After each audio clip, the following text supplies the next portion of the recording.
기도하시고 찬양 드리시겠습니다. 하나님 아버지, 이 자리에 나와 예배를 드릴 수 있게 해주셔서 감사합니다. 찬양 들으실 때 기뻐 받아주시고 찬양으로 은혜 받을 수 있도록 해주세요. 예수님의 이름으로 기도드렸습니다. 아멘.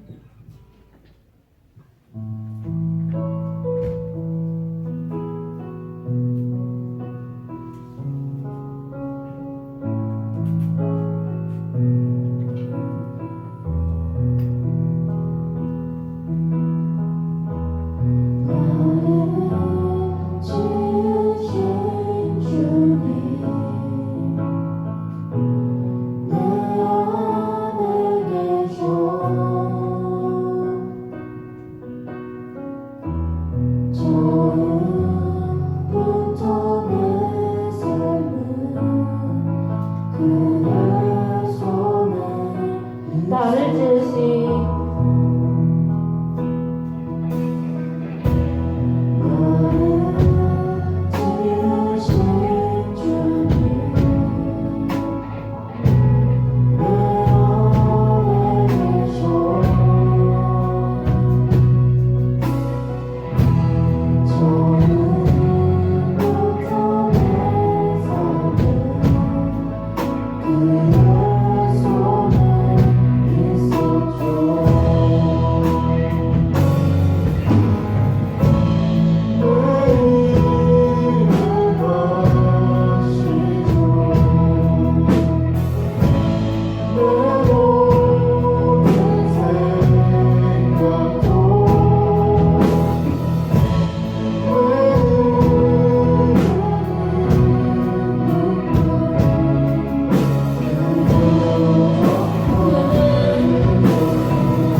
전능하사 천지를 만드신 하나님 아버지를 내가 믿사오며 그 외아들 우리 주 예수 그리스도를 믿사오니 이는 성령으로 잉태하사 동정녀 마리에게 나시고 본디오 빌라도에게 고난을 받으사 십자가에 못 박혀 죽으시고 장사한 지 사흘 만에 죽은 자 가운데서 다시 살아나시며 하늘에 오르사 전능하신 하나님 우편에 앉아 계시다가 저희로서 산자와 죽은 자를 심판하러 오시리라.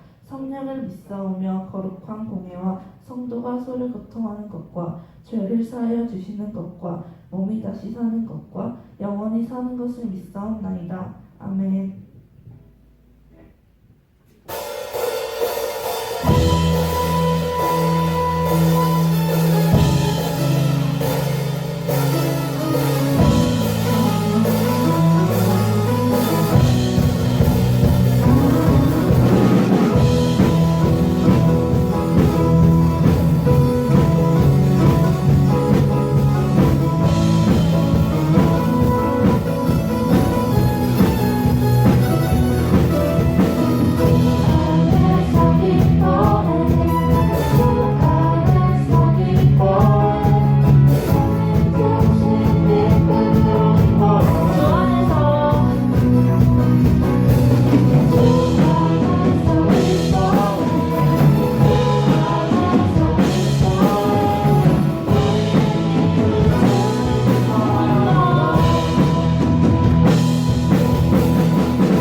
내 아버지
기도하겠습니다. 하나님 감사합니다. 오늘도 주님 앞에 예배의 자리에 온라인이지만 아버지 하나님 이렇게 자리에 앉아서 집중하여 하나님 말씀을 듣고 예배드릴 수 있는 은혜를 주시니 감사드립니다.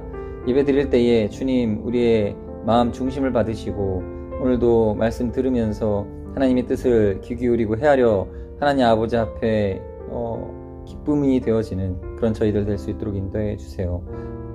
하나님 말씀 듣겠습니다. 감사드리며 예수님의 이름으로 기도드립니다. 아멘.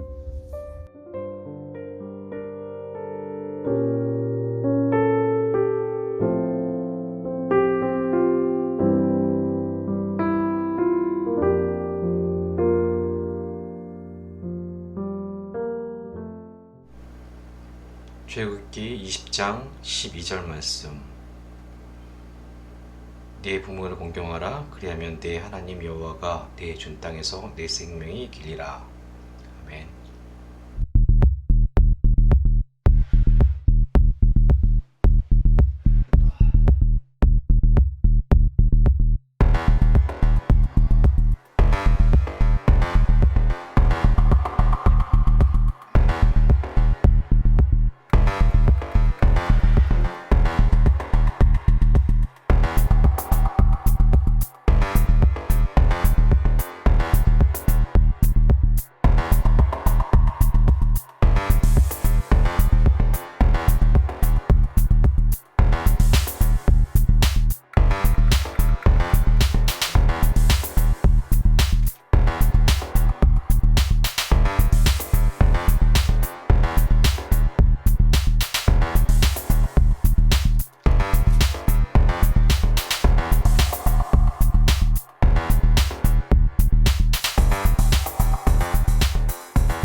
자, 오늘은 출애굽기 20장 12절 말씀입니다. 다 같이 한번 읽어보겠습니다. 시작. 내 부모를 공경하라. 그리하면 내 하나님 여호와가 내게 준 땅에서 내 생명이 길리라. 아멘. 오늘은 가족사랑 주일입니다. 5월 가정의 달을 맞이하여서 10계명 중에 5계명, 내 부모를 공경하라는 말씀을 함께 나누도록 하겠습니다. 이 효란 무엇일까요? 무조건 순종하는 거겠죠. 효도의 효의 한자의 기원을 아십니까? 시골 어떤 지역에는 닷새만에 장이 섭니다. 장이 서게 되면 아들은 그동안 모든 나무찜을 지게에 지고 장에 팔러 나갑니다. 늦은 저녁이 되면 어머니는 아들이 언제 오나 노심초사 기다립니다. 그래도 돌아오지 않으면 걱정이 돼서 나가보죠. 아들은 시장에 가서 나무를 팔아 그 돈으로 어머니께 드릴 반찬과 몇 가지 일용품을 사들고 오다가 자신을 기다리는 어머니를 만나죠. 그래서 아들은 어머니에게 말씀을 드립니다. 어머니, 다리도 아프실 텐데 왜 나와 계세요? 제가 업어드릴 테니 제 등에 타세요. 그래서 노인을 등에 태워 오는 아들의 모습이 한자의 효도 효자, 노인 노자에 손자에 아들 자자를 쓰는 거예요. 이처럼 효에는 부모를 공경하고 아끼고 그 말씀에 순종하라는 뜻이 담겨 있습니다. 기독교에서도 효에 대해 강조합니다. 세 개의 구절을 함께 읽어보겠습니다.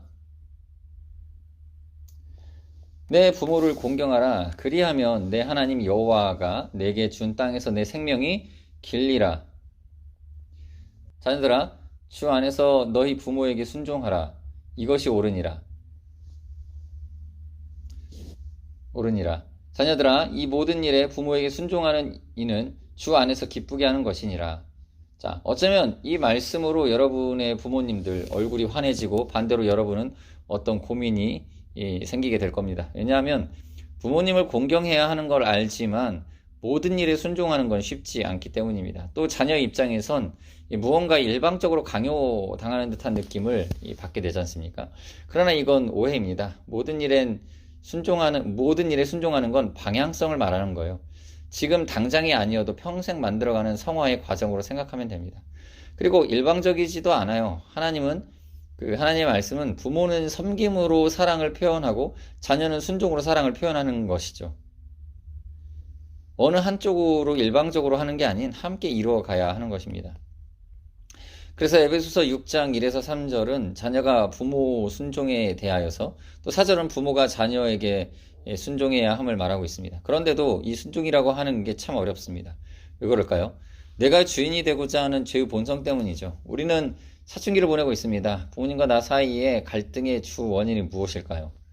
어쩌면 내 주장이 옳다고 말하기 때문은 아닐까요?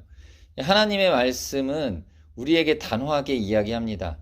부모님을 향한 자녀의 순종에는 조건이 있어서는 안 된다는 것이죠. 하나님이 우리에게 출애굽기 20장 12절 말씀을 주신 이유가 있습니다. 부모는 내가 선택한 것이 아니기 때문입니다. 우리는 인생을 가리켜 생과 사 가운데 선택의 연속이라고 합니다. 인간의 삶이란 자신의 선택에 결정된다는 말입니다. 그러나 여기에는 예외가 있습니다. 태어나면서부터 미리 주어진 것들이죠.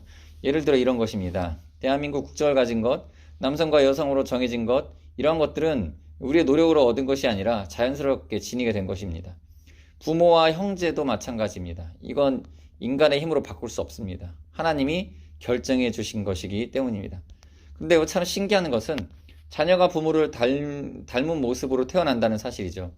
여기에 깊은 뜻이 담겨 있습니다. 그것은 바로 하나님의 형상을 닮은 인간이 하나님에게 절대 순종해야 하듯 자녀들은 부모에게 조건 없이 순종해야 한다는 뜻을 담고 있습니다. 태어나서 부모를 닮은 게 너의 뜻이 아닌 거 알지? 그걸 안다면 너를 태어나게 해준 부모에게 순종해야 할 것 아니겠니? 라고 우리에게 말씀해 주시는 거예요. 혹시 이곳에 부모님께 순종하는 것에 대해 어려움을 가진 친구들이 있습니까? 그렇다면 오늘 이 시간 하나님이 여러분의 마음 가운데 순종의 마음을 주시길 간절히 소망합니다. 그런데 순종이란 무엇일까요? 에베소서 6장 2절, 잠언 1장 8절을 함께 읽어볼게요. 내 아버지와 어머니를 공경하라. 이것이 약속 있는 첫 계명이니 내 아들아 내 아비의 훈계를 들으며 내 어미의 법을 떠나지 말라. 순종이란 잘 듣고 가르침을 잊지 않는 것이죠. 부모님만큼 희생이 들어간 사랑을 해주시는 분은 우리 주위에 없습니다. 우리를 향한 그 희생에는 진심이 있습니다. 그 말에는 가치가 있습니다. 무뚝뚝하게 내뱉는 말일지 몰라도 그 안에 따뜻한 사랑이 담겨 있다는 거죠. 자녀로서 부모님의 사랑을 듬뿍 받고 있다는 것은 행복하고 감사한 일인 것입니다. 부성애를 나타내는 가시고기와 모성애가 강한 우렁이가 있습니다. 가시고기는 소설로서 더욱 유명하죠. 가시고기는 산란기에 암컷이 알을 낳고 떠나면 수컷은 알이 부화할 때까지 신선한 공기를 제공하고 침입자를 막기 위해 최선을 다하다가 새끼들이 둥지를 떠날 때 생을 마감하는 작은 물고기입니다. 가족을 위해 수고하다가 조용히 세상을 마감하는 오늘날의 아버지들 모습을 대변하는 것이죠. 한편 우렁이는 제 몸에 알을 낳고 새끼들은 어미의 살을 파먹으며 성장해요. 한 점의 살도 남김없이 새끼들에게 먹이로 주고 빈 껍데기가 되어 조용히 물에 떠내려 가는 거예요. 한결같은 사랑을 부어주는 오늘날 어머니의 모습을 보여주고 있는 것 같습니다. 가족을 보호하는 울타리와 같은 아버지의 희생과 살을 깎아 먹이는 어머니의 희생은 어디에서 보상받게 될까요? 성경은 내 부모를 공경하라고 말씀하시지만 현 시대의 부모는 자식들에게 서서히 짐이 되는 존재로 전락하는 듯해 보입니다. 부모님 말씀을 잘 듣지도 않고 가르침을 기억하지도 않습니다. 창세기에 나오는 이삭의 모습을 보면 아브라함의 말을 잘 듣고 가르침을 잊지 않는 모습을 발견할 수 있습니다. 창세기 22장 7에서 8절의 말씀인데요. 이삭이 그 아버지 아브라함에게 말하여 이르되 내 아버지여 하니 그가 이르되 내 아들아 내가 여기 있노라. 이삭이 이르되 불과 나무는 있거니와 번제할 어린 양은 어디 있습니까? 아브라함이 이르되 내 아들아 번제할 어린 양은 하나님이 자기를 위하여 친히 준비하시리라 하고 두 사람이 함께 나아가서 학자들은 아마도 이삭의 나이가 최소 13세 정도 청소년이 나이였을 것이라고 이야기합니다. 무엇인가 물건을 메고 산에 올라가는 광경을 보아도 상당히 자랐다는 것을 추측할 수 있습니다. 저항도 가능하고 반항할 수도 있는 나이입니다. 아브라함은 113살이 되어 늙었을 때인데 어쩌면 아브라함은 무력하고 이삭은 힘이 굉장했을 것입니다. 그런데 성경에서는 이삭이 단 한 번의 반역한 흔적도 보여주지 않습니다.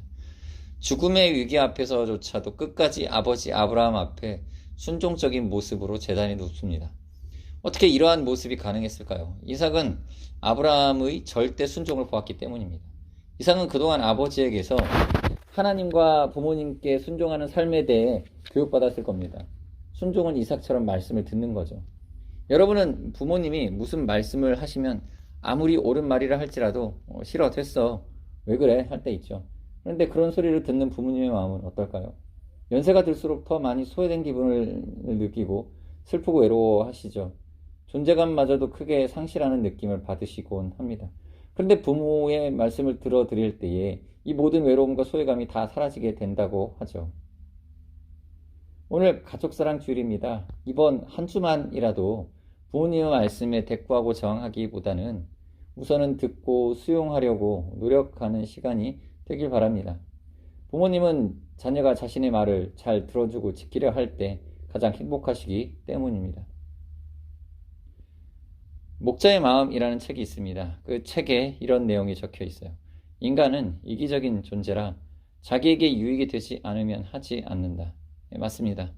인간은 자신에게 무언가 유익이 있다고 생각할 때 움직이는 것 같습니다. 하나님 아버지도 우리의 이런 마음을 다 알고 계시죠. 우리 에베소서 6장 2절에서 3절, 또 출애굽기 20장 12절, 잠언 30장 17절을 각각 찾아서 함께 읽어보겠습니다. 내 아버지와 어머니를 공경하라. 이것은 약속 있는 첫 계명이니 이로써 네가 잘 되고 땅에서 장수하리라. 내 부모를 공경하라. 그리하면 내 하나님 여호와가 내게 준 땅에서 내 생명이 길리라.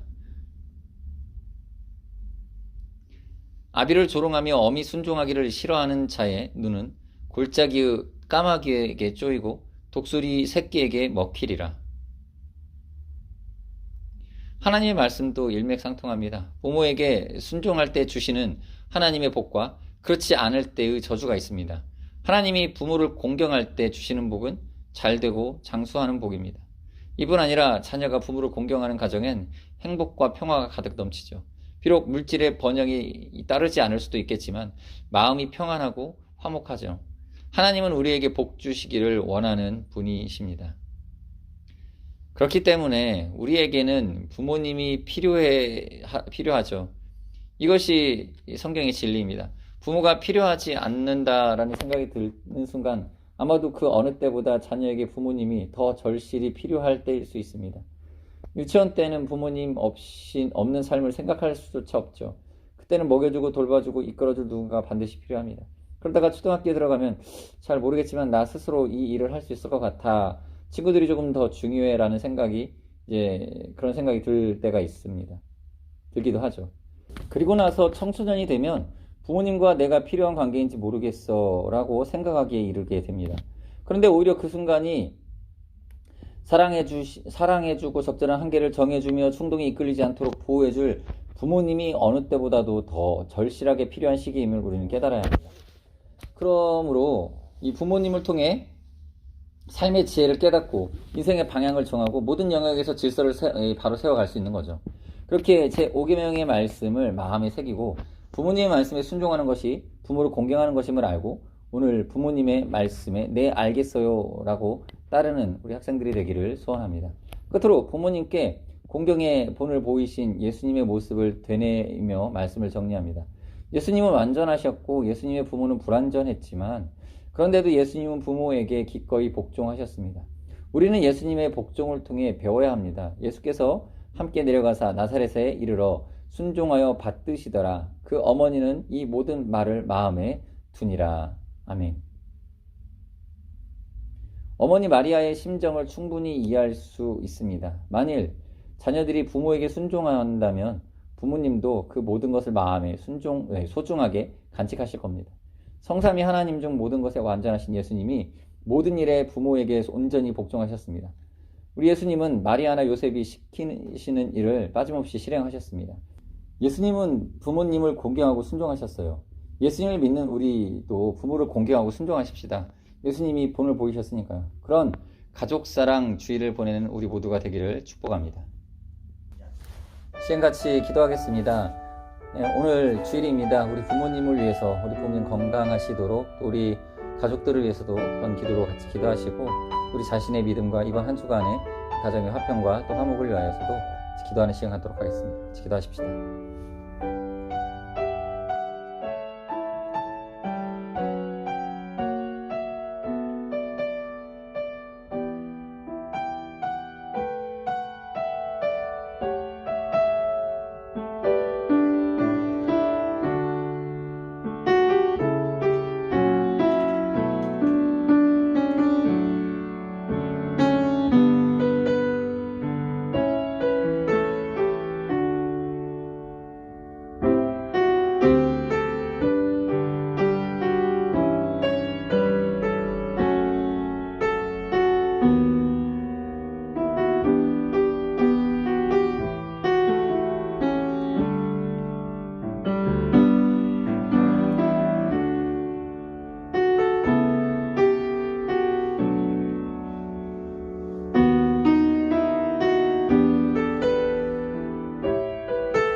혹시 옆에 부모님 계시면 부모님과 함께 서로 축복하며 찬양하십시다. 감사해요 깨닫지 못했었는데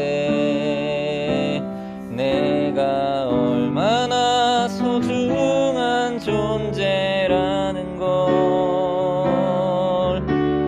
태초부터 지금까지 하나님의 사랑은 항상 날 향하고 있었다는 걸 고마워요.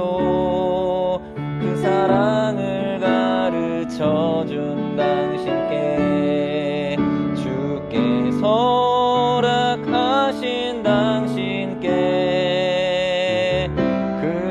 그리스도의 사랑을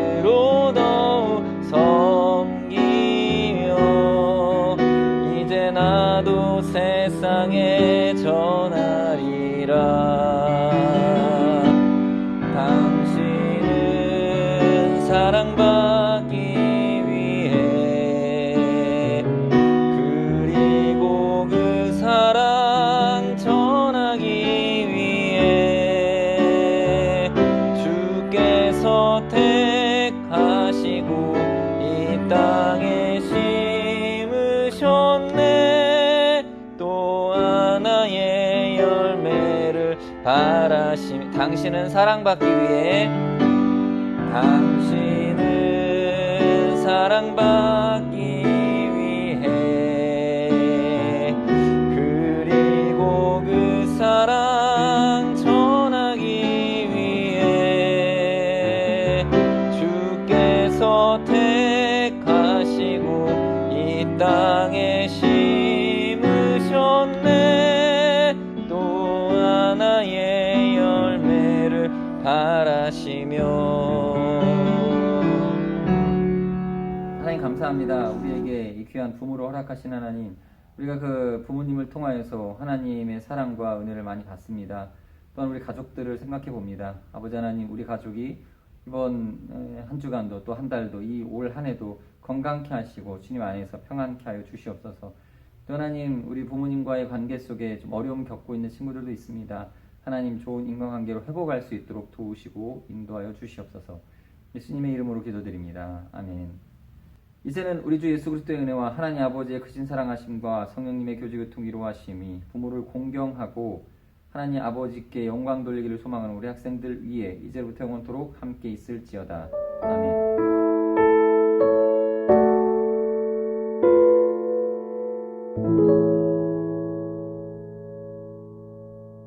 사랑하는 딸 수연아, 부산 할머니 집에 붙어있던 너와 함께 찍은 가족 사진들은 언제나 행복한 시간들을 기억나게 한단다. 이번 세례식에 찍었던 사진들은 먼 훗날 하나님 안에서 성장해가는 너의 모습을 떠올리게 할 것 같다. 걸음마도 제대로 하지 않은 제 거실과 방을 이리저리로 뒹굴뒹굴 하다가 갑자기 걷기 시작했던 네가 이렇게까지 이쁘고 착하게 자랄 줄 몰랐다. 유아 세례를 받지 않고 네 스스로 신앙 고백을 하고 세례를 받게 되어 너무 대견스럽다. 세월호와 코로나로 인해 아빠 엄마가 경험했던 학창시절과 전혀 다른 상황에서 힘들게 공부하는 네가 안쓰럽기도 하지만 묵묵하게 너의 목표를 향해 노력하는 네가 참 자랑스럽다. 고성생활 끝나면 네가 잘하던 탁구랑 북궁 다시 하자. 네가 어디에 있던 무엇을 하던 네 옆에 언제나 함께 하시는 하나님을 잊지 말고 힘든 일이 생기면 언제든 하나님께 기도하고 언제든 네가 편히 쉴 수 있는 공간을 만들어 주도록 할게. 참, 지난주에 읽지 못했던 성경책은 이번 주말에 학교에서 읽는다. 알겠지? 수연아 사랑한다. 사랑해 수연아. 예빈아, 엄마야. 사랑하는 우리 딸랭이. 엄마가 주빈이 오빠를 낳고 10년 동안 아이가 없었는데 우리 교회 권사님, 집사님이 같이 기도해 주셔서 그렇게 바라던 딸을 하나님이 주셨단다. 나는 우리 예빈이와 함께 했던 시간이 너무 감사하단다. 나도 오빠 언니가 나이 차이가 많아서 외롭게 컸는데 나에게는 예빈이라는 친구가 있어서 얼마나 좋은지 몰라. 엄마는 어렸을 적에 집이 가난해서 하고 싶은 공부도 많이 못했지만 우리 예빈이에겐 엄마가 할 수 있는 만큼 예빈이가 하고 싶은 것을 다 해주고 싶어. 얼마 전 오스카 조연상을 받은 영화배우 윤여정 씨가 개춘 할망이라는 영화에서 한 대사가 있지. 세상살이가 힘들고 지쳐도 온전한 내 편 한 명만 있으면 사라지는 게 인생이라. 할망이 모든 것 다 해줄 거요. 너는 너 하고 싶은 거 해라. 발연기였지? 착하고 성실한 우리 예빈이 열심히 공부 열심히 하고 그림도 열심히 해서 예빈이가 하고 싶은 거 마음껏 해. 엄마가 네 편 해줄게. 화이팅!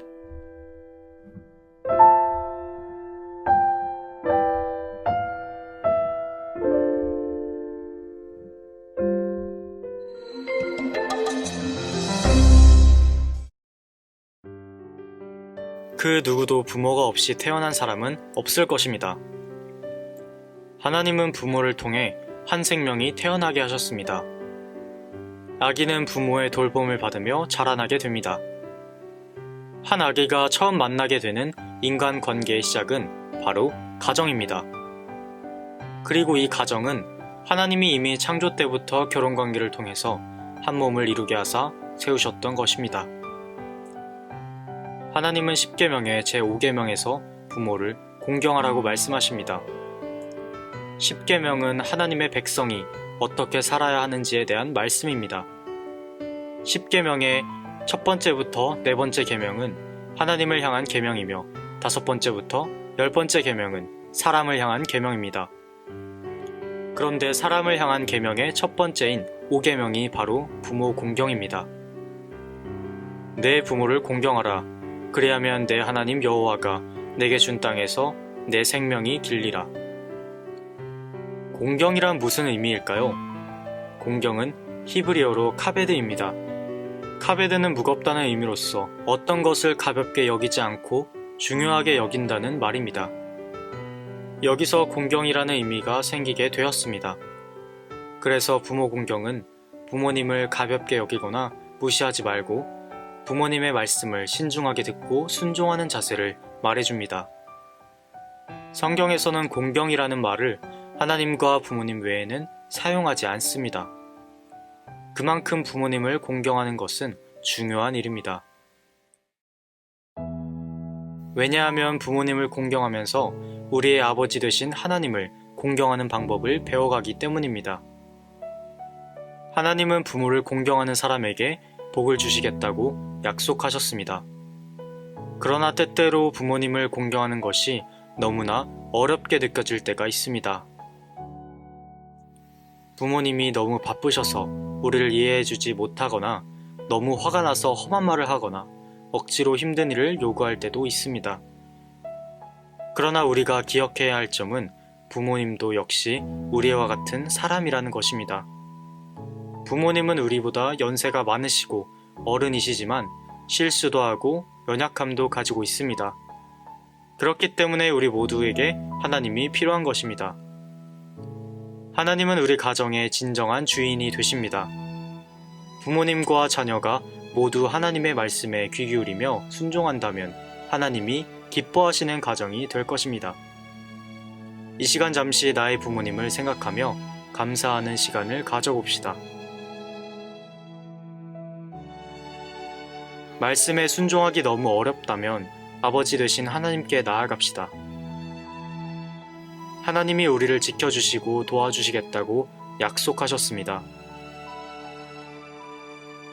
우리가 부모님께 순종하는 것이 주 안에서 기쁘게 하는 것입니다. 부모님을 공경하라는 하나님의 말씀에 순종하여 이 땅 가운데 하나님의 영광을 드러내는 가정이 되기를 소망합니다.